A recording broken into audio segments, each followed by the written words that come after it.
विद्यालय के लिए जो नॉर्म्स आपने निर्धारित किया था, जो इसके लिए आपने जो शेड्यूल बनाए थे, क्या उसको पूरा किया?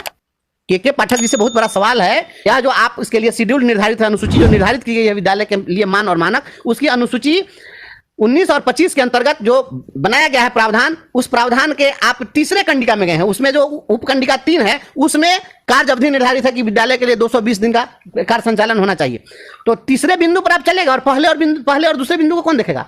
क्या के पाठक जी, आदरणीय के पाठक जी और शिक्षा विभाग के माननीय अधिकारी साहब लोग और माननीय मुख्यमंत्री जी और जो इन लोगों के समर्थक लोग हैं, ऐसे विद्वान लोग, क्या आप हमें बताएंगे कि गिनती जो सिखाई जाती है बच्चों को वह 3 से शुरू होती है, गिनती 1 से शुरू होती है? आप 3 पर तो चलेगा कि 3 में क्या लिखा हुआ है, 220 दिन स्कूल चलाओ, 220 दिन स्कूल चलाओ, 220 दिन स्कूल चलाओ, लेकिन 1 में क्या लिखा है, 2 में क्या लिखा है, यह भी तो बता दीजिए ना लोगों को। यह भी आरटी का पार्ट है। जब इसमें लिखा है कंडिका 1 में कहा है कि बच्चों का और शिक्षकों का अनुपात क्या होगा, छात्र शिक्षक अनुपात, और यह क्लास 1 to 5 के लिए है। प्राइमरी एजुकेशन को 1 to 5 और 6 to 8 के बीच में डिमार्केशन किया गया है। तो 1 to 5 के लिए जो मापदंड निर्धारित है, इसमें कहा गया है कि प्रत्येक प्राथमिक विद्यालय के लिए 1 to 5 के लिए एक अलग हेडमास्टर होगा। आदरणीय के पाठक जी बता दीजिए, बिहार के उस स्कूल का नाम हमें बता दीजिए जिस स्कूल में आपके पास में प्राइमरी स्कूल में कोई फुल फ्लेज्ड हेडमास्टर हो। आज तक प्राथमिक विद्यालय में 13 वर्षों के बाद भी किसी भी प्राथमिक विद्यालय में प्रधानाध्यापक आपके पास में नहीं है। इस फेल्योरेंस की जवाबदेही कौन लेगा? इस विफलता की जवाबदेही कौन लेगा? और यह हेडमास्टर कौन देगा? पहले तो मुंह खोल दीजिए। उन बच्चों को शिक्षक नहीं मिल पाए जहां पर बच्चों के लिए अनुपात निर्धारित किया गया था कि 60 बच्चे जहां तक होंगे 1 to 5 में, वहां 2 शिक्षक होंगे। 61 से 90 होंगे तो 3 शिक्षक होंगे। 91 से लेकर 120 शिक्षक 120 बच्चे होंगे, वहां 4 शिक्षक होंगे। क्राइटेरिया को फुलफिल क्यों नहीं किया? इसका जवाब कौन देगा? ये भी आरटी है, मैं ऐसे नहीं बोल रहा हूं, ये आरटी है, बड़ी आरटी आप लोग रट रहे हैं।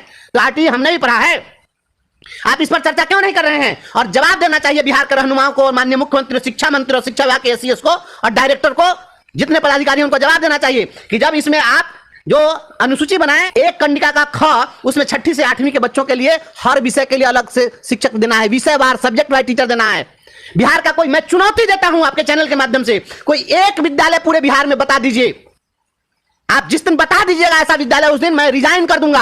आप हमें बता दीजिए उस विद्यालय का नाम जिसमें हर विषय के लिए अलग अलग शिक्षक हो। कोई ऐसा विद्यालय, मैंने सूचना के अधिकार में मांगा है, सूचना के अधिकार में हमने मांगा है बिहार सरकार से कि हमें उस विद्यालय का नाम बता दीजिए जिस विद्यालय में हर विषय का शिक्षक हो। जब हर विषय का शिक्षक ही नहीं है तो 220 दिन स्कूल चला लीजिए, 365 दिन स्कूल चला लीजिए, 3 साल में 365 का 366 दिन स्कूल चला लीजिए, क्या हो जाएगा इससे? जिस स्कूल में संस्कृत का टीचर नहीं है, संस्कृत कौन पढ़ाएगा उसके बच्चों को? जिस विद्यालय में अंग्रेजी का शिक्षक नहीं है, कौन पढ़ाएगा उन बच्चों को?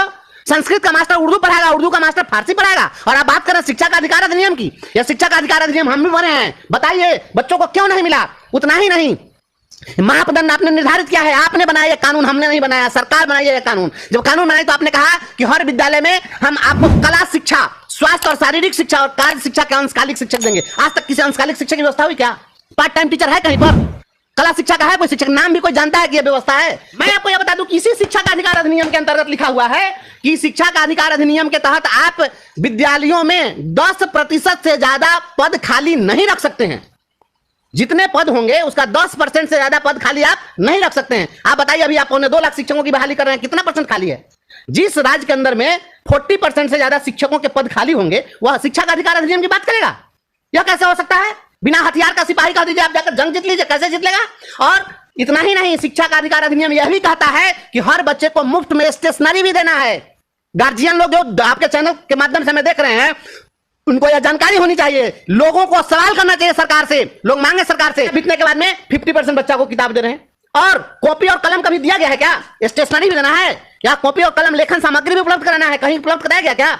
नहीं उपलब्ध कराया गया, जी नहीं। और शिक्षा पर आप ढिढोरा पीटते हैं क्योंकि यहाँ के लोगों को पता नहीं है कि नियम नियमावली क्या है, शिक्षा की समझ किसी को है नहीं। अब पॉलिटिशियन जाकर के टीवी चैनल पर डिबेट करता है, उसको तो दिन भर झूठ सच बोलना है, उसको शिक्षा की समझ तो है नहीं।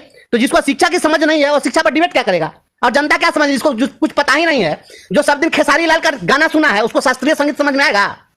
तो नहीं आ सकता है ना। तो इस तरीके से ये ड्रामा किया जा रहा है। स्कूलों में पुस्तकालय देना है, देख लीजिए शिक्षा का अधिकार अधिनियम में पुस्तकालय भी उपलब्ध कराना है। उतना ही नहीं, खेल का मैदान भी उपलब्ध कराना है, विद्यालय में बाउंड्री की व्यवस्था करनी है। 13 साल में क्यों नहीं हुआ, इसका जवाब दे शिक्षा विभाग के अधिकारी।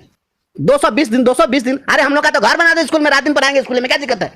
हम जो रहते हैं अलग किराए के मकान में रहते हैं, जहां भी रहते हैं शिक्षक दौड़ रहे भाग रहे हैं। आप स्कूलों के, आप वहां सरकमफेरेंस में आप वहां शिक्षकों के लिए आवासीय व्यवस्था कर दीजिए, शिक्षक वहीं रहेगा, 365 दिन अवेलेबल रहेगा।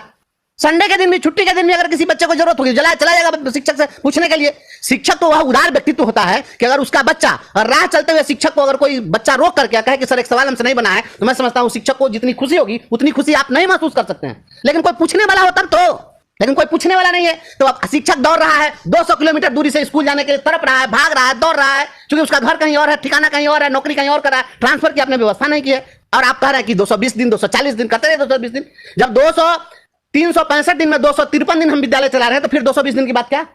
आपका यह गर्मी की छुट्टी हो गई, आपका यह ठंडा की छुट्टी हो गई। कितने दिन की छुट्टी देते हैं भाई गर्मी में और शीतलहर में? अगर 353 दिन 253 दिन हम विद्यालय चला रहे हैं तो बहुत छुट्टी देते होंगे, तो आप 10 दिन ठंडा में देते होंगे। हमको नहीं लगता 10 दिन भी बंद होता है विद्यालय। और बंद अगर करते भी हैं आप, तो हम तो नहीं कहते कि आप बंद कर दीजिए, आप बंद करते हैं, शिक्षक तो जाते हैं विद्यालय में।